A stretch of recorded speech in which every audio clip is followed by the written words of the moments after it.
بطاطا تصورني يا لا شو It doesn't.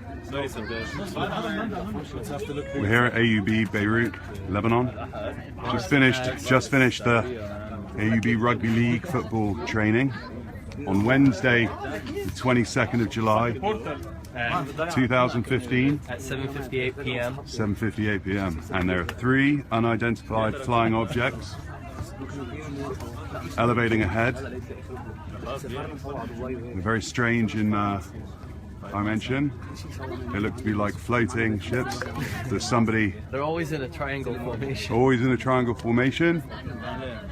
There looks to be somebody looking out of one. I wish my phone could zoom in more.